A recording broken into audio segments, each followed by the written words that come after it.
All right, so the next video I want to show is how to bring in an image from an outside location so you can use it in the design and creation of whatever engraving you want to do specifically right now for a mold. And so if I go and I open up my old files, I can see my recently opened files, the ones I've been working on. And so my Maddox mold is right here. This is what I've been using to show you guys the different features of what we're going to be doing. And so right now, let's say I want to put some kind of image in here. So I have some text, but I want to actually bring in an image.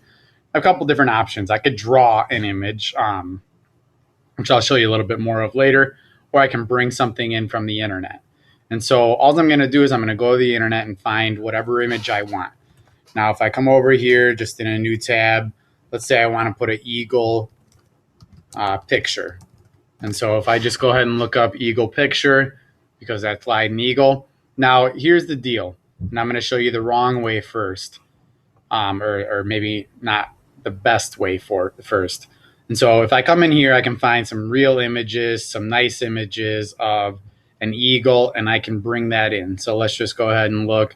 I can actually bring in something like this. So all I would do is I would open up this image, right click, save the image as.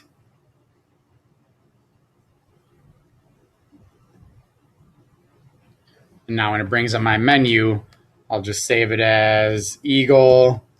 I have a couple others, so I'll save it as Eagle 3 right now, just to make it easier to find.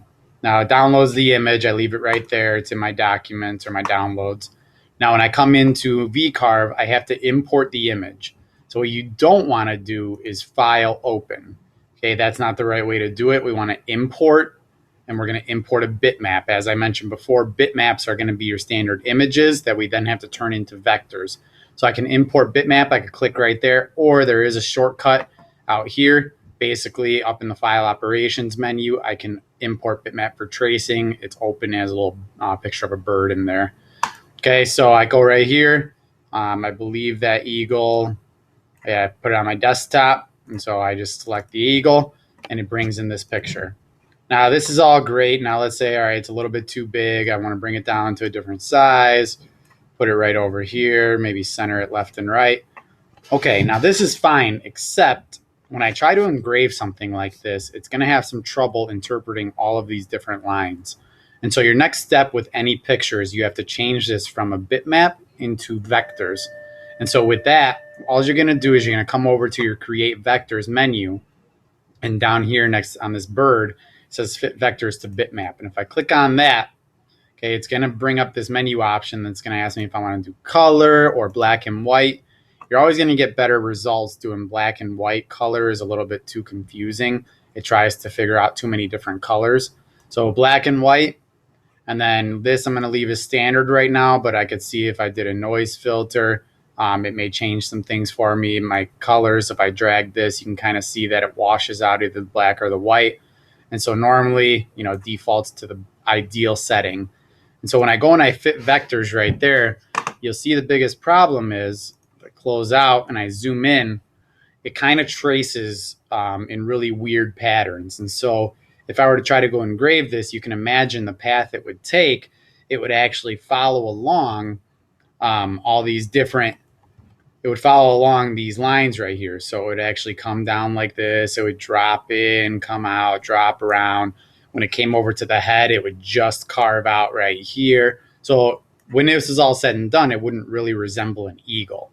And so you're going to want to find an image that's a little bit different here. So I'm going to go ahead, zoom back out. I'm going to delete all of this. This is all not needed anymore. Now you'll see it highlighted the E slide, and if I accidentally select that, I can just hold shift and click there, it deselects it. Now I press the delete button, it's all gone.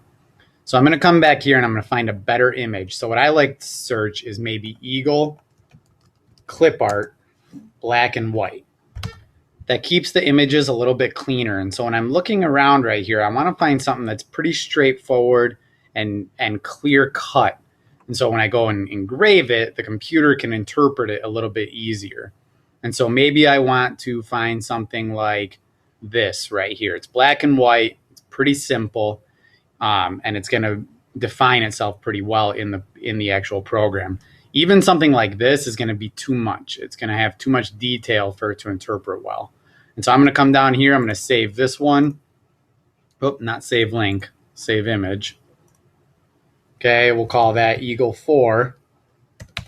And now I'm going to go ahead back into V-carve. I'm going to reopen. I'm going to just find my Eagle 4 right here. Open that. Okay, I am going to change the size of this to smaller so that it fits right in here. Okay, center it left and right. Perfect. Now I still have to trace this. So I have to come back over here, highlight the picture, fit vectors to bitmap. Black and white. I'm going to leave the color default where it's at, and I'm going to fit the vectors. Okay, now when I close this up, you can see that it traces those lines a lot better because everything was a little bit more clearly defined.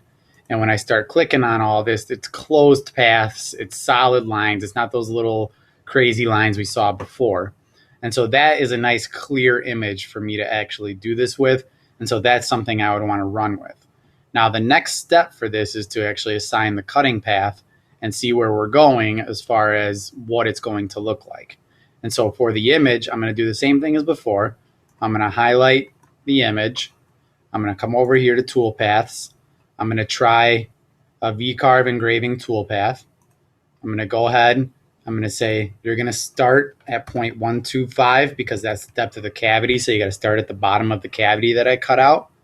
I'm going to still use this 60-degree V-bit right here. Okay, I'm going to calculate. So this should all be pretty good. I set my flat depth. It's only going to go a maximum of 10 thousandths of an inch. I don't want it to go any deeper than that. And I'm going to calculate.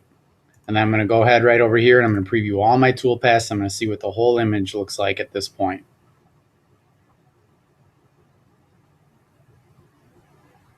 And so right now it's previewing the end mill, the pocket clearing that we're doing.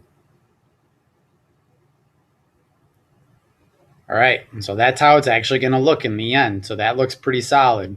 The other one would have looked like garbage. I didn't do it because I know I can see those lines. They weren't going to be clear cut or well defined. And so this is exactly what I'm looking for here. And so the design, if this is how simple or basic you want to be, that's pretty much going to be it. And then I would go on to my next sections.